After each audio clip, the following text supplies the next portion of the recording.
Sæl og blessuð, ég heiti Sveinn Ólafsson og býð mig fram til stjórnar Visku í vor. Ég gaf kost á mér í stjórn félagsins míns vorið 2009. Árið seinna var ég varaformaður og árið 2011 formaður sem ég gegndi í 2 ár. Eftir það var ég í stjórn til 2016 þegar ég gerist ritstjóri fagtímaritsins bókasafnsins í 3 ár. Þá var ég aftur kosin í stjórn og að lokum eins og margir gamlir formenn, þá tók ég síðast stöðu varamanns. Svo verður sameining og við öll komin í eitt og sama félagið. Í Visku hef ég unnið með stjórninni síðasta 1,5 árið. Ég hef reynslaði að semja, auk þess að semja fyrir félagið sem ég var í, hef ég tekið þátt í 3 samningarhinum fyrir BHM árin 2011, 2015 og 2019. Þegar ég byrjaði fyrir 16 árum fannst mér málið liggja nokkuð ljóst fyrir. Allt gengur út á hagsmuni félagsfólks. Frekar einfalt, ekki satt.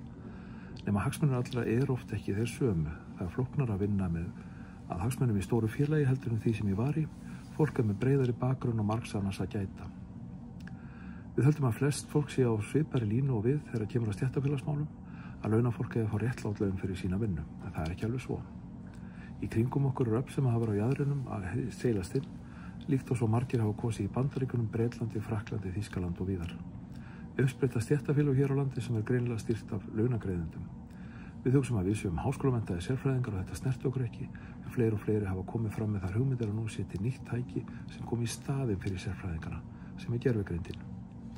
Við erum með 2 vopn gegn þeim málflutningi. Við erum sjálf að læra að vinna með gervigreindina og við verum með stór og öflug stéttarfélög.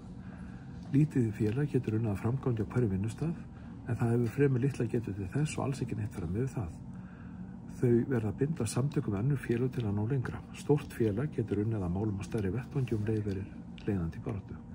Takk fyrir stuðninginn.